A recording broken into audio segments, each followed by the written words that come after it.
Hello and welcome everyone to the AI Research Roundup.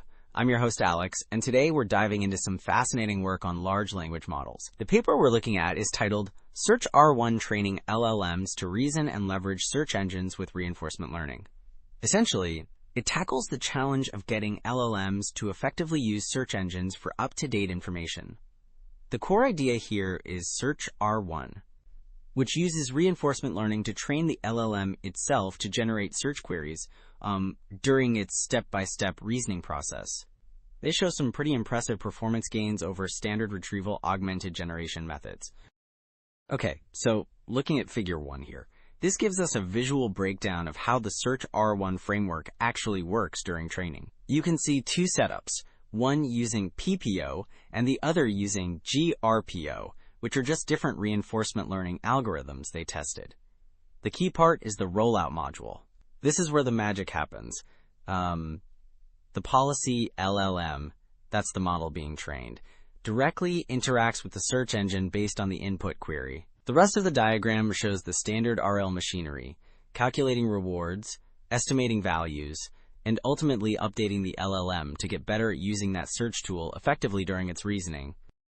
Right, so we saw how it's trained in figure 1, and table 1 here shows the specific template or format the LLM actually uses when it's interacting and reasoning. It's basically the instruction set given to the model. It clearly defines how the model should conduct its reasoning using these think tags, how it should formulate a search query using the search tags, and how the retrieved information will be presented back to it within information tags. It can do this multiple times, and then finally, it provides the answer within the answer tags. This structured format is really central to how the reinforcement learning trains the model to interleave searching and thinking effectively. Okay, so we've seen the framework and the interaction template. Now, table 3 shows us the actual performance results. This table breaks down how well Search R1 performed using those two RL algorithms we saw earlier, PPO and GRPO. Across 7 different question-answering datasets, it tests both base and instruction-tuned versions of the QN models. The numbers here represent the exact match score, basically how often the model got the answer exactly right. Looking at the averages, especially for the larger 7B model, PPO seems to achieve slightly better overall results, particularly with the base model. This really shows the practical impact of training the LLM with Search R1. Okay, now table 2 drills down deeper into comparing Search R1 against a wider range of existing methods. We see results again across those general and multi-hop QA datasets for both the 7B and 3B QN models. The table lists several baselines, like just asking the model directly, chain of thought prompting, RAG, supervised fine-tuning, or SFT, and even the R1 method, which uses RL, but without the search component. The key takeaway here, looking at the bold numbers and the average scores, is that Search R1, both the base and instruction-tuned versions, consistently outperforms all these other approaches. This really reinforces the benefit of training the LLM to actively use search during reasoning. Now, Table 4 gives us some insight into a specific technical detail of the Search R1 training. Retrieve token loss masking. Remember how the retrieved information is put inside those information tags? Well, this table compares the performance when the model's training ignores those retrieved tokens for calculating the loss, versus when it doesn't.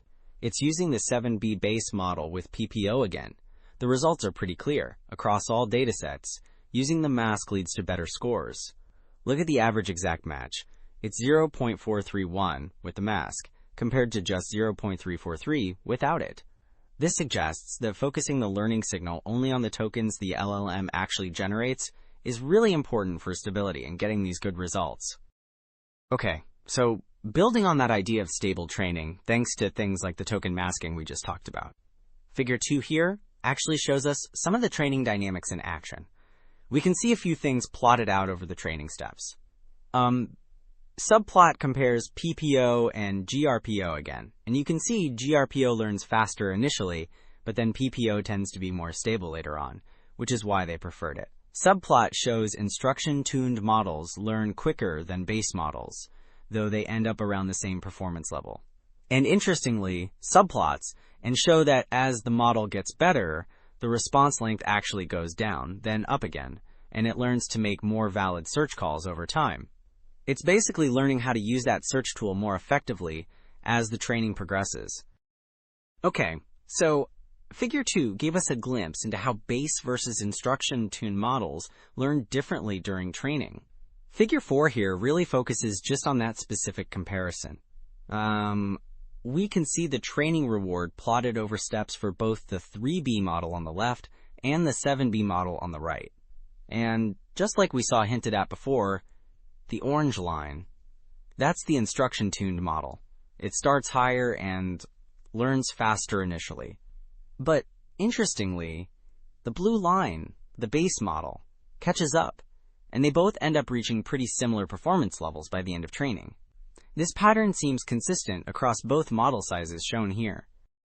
So yeah, seeing those base models catch up just reinforces that this reinforcement learning approach, especially PPO with careful techniques like that token masking, is really effective for teaching LLMs to use search well. It's super important work for making these models more grounded in reality and ultimately more reliable tools. Well, that wraps up our look at Search R1 today. Thanks so much for tuning into the AI Research Roundup. I'm your host, Alex. Catch you next time.